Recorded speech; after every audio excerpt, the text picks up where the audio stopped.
আসসালামু আলাইকুম রহমতুল্লাহি ওবরকাতুহু। সম্মানিত দর্শক, দিল্লির সঙ্গে জামায়াতের সম্পর্ক কেমন যাচ্ছে?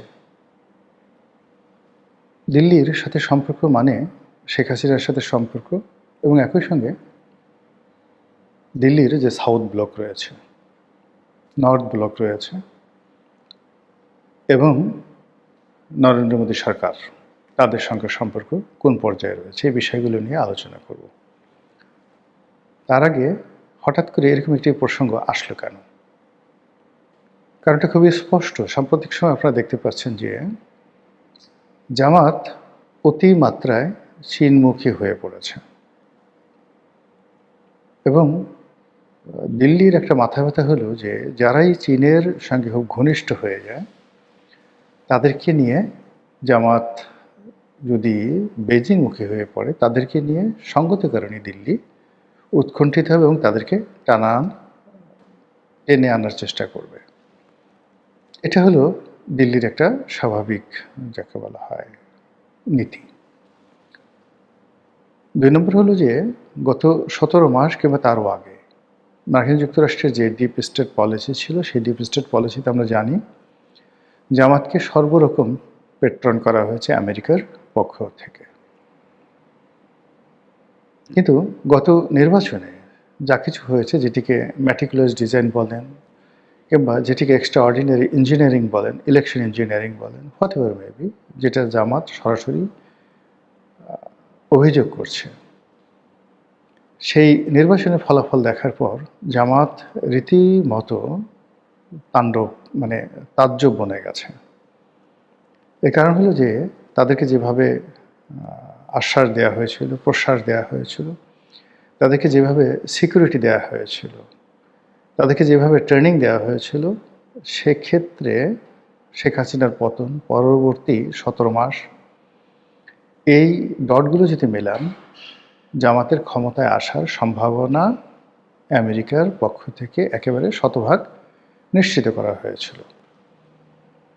কিন্তু অল অন এ সাডেন হাদি হত্যাকাণ্ডের পর সম্ভবত আমেরিকা একটু ঢিল দেয়।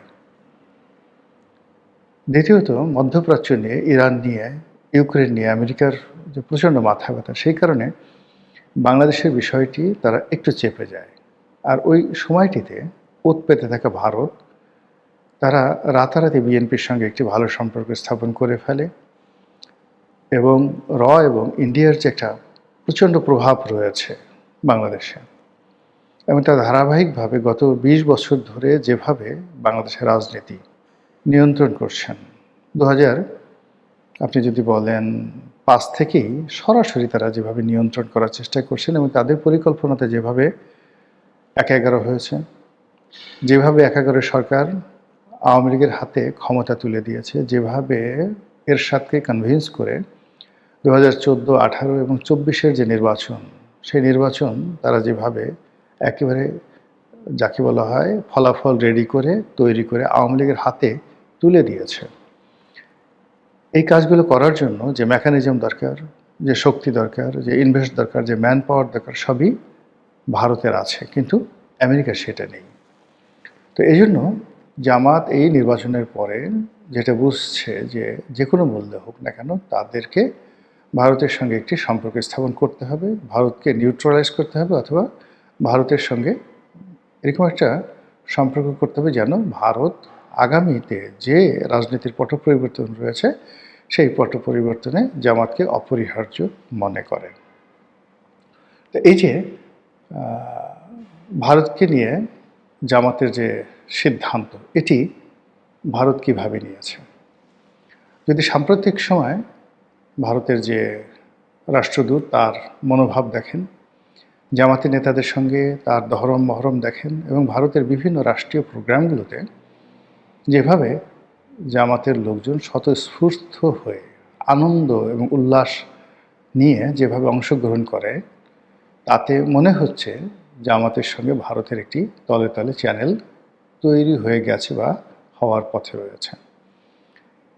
এদিকে বাংলাদেশের রাজনীতি যেভাবে জটিল হয়ে পড়েছে, তাতে করে আমেরিকা, তারপর ভারত, বাংলাদেশের এনসিপি, জামাত, সেনাবাহিনী, পুলিশ বাহিনী, আমলাতন্ত্র সব মিলিয়ে যে যার পয়েন্ট অফ অর্ডারে দাঁড়িয়ে আছে।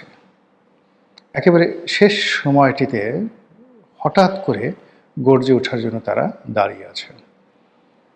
এখন এই যে তাদের গর্জন, এই যে দাঁড়িয়ে ওঠার যে তাদের প্রবণতা, এটা আসলে কেন? মূল কারণ হলো যে আমেরিকার এখানে কতগুলো প্রাপ্তি আছে, চাওয়া আছে, এখানে তাদের বিনিয়োগ আছে।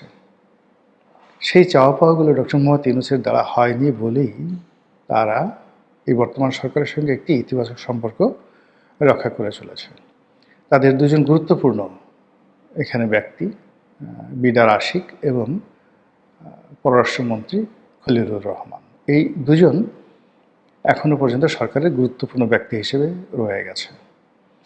অন্যদিকে প্রধানমন্ত্রী হিসেবে তারেক রহমান সাহেব নিয়োগ লাভ করেছেন, কিন্তু তার মুখে হাসি, আনন্দ কিংবা উচ্ছ্বাসের কোনো কিছু আমরা দেখতে পাচ্ছি না।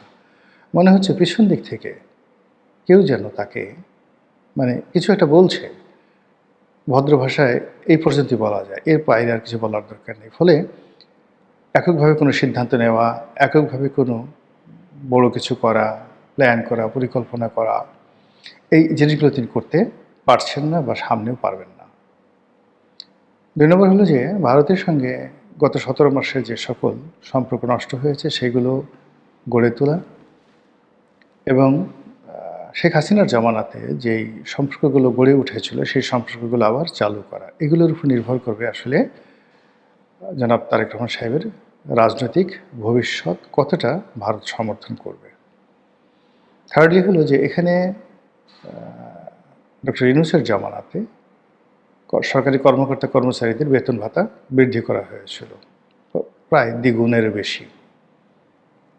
তো সেই দ্বিগুণের বেশি বেতন ভাতা দিতে গেলে সরকারের যে রাজস্ব খাত বা আমাদের যে অভ্যন্তরীণ আয়, সেখান থেকে ১,২০,০০০ কোটি টাকা অতিরিক্ত লাগবে প্রতি বছর। ইট মিনস প্রতি মাসে ১০,০০০ কোটি টাকা বেশি টাকা লাগবে এখন যেভাবে বেতন দেওয়া হচ্ছে তার চাইতে। ডক্টর মোহাম্মদ ইউনূস এসকেপ করে গেছেন, কিন্তু এটা তারেক রহমান সাহেবকে মোকাবেলা করতে হবে এবং খুব দ্রুত তাকে এই ব্যাপারে সিদ্ধান্ত নিতে হবে, হ্যাঁ অথবা না। ৩ নম্বর হলো যে জুলাই সনদ থেকে শুরু করে অন্যান্য যে সকল বিষয় রয়েছে, সেই জুলাই সনদের বিষয়েও তাকে সিদ্ধান্ত নিতে হবে এবং এগুলো নিয়ে আলটিমেটলি রাজনীতির যে অঙ্গন এটি উত্তপ্ত হয়ে পড়েছে, ভীষণ রকম উত্তপ্ত হয়ে পড়েছে।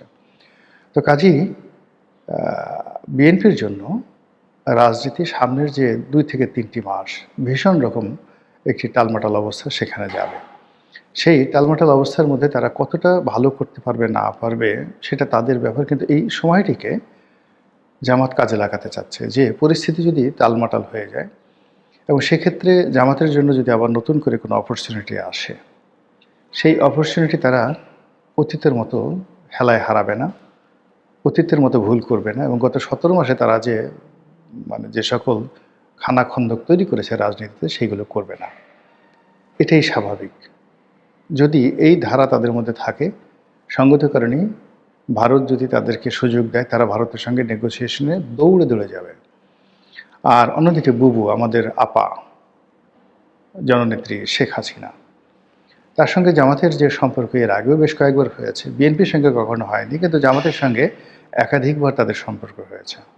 তো সেই সম্পর্কের যে ধারাবাহিকতা, সেই ধারাবাহিকতায় যদি আপার পক্ষ থেকে কোনো প্রস্তাব যায়, আমিরের জামাতের সভাপতির পক্ষ থেকে যদি কোনো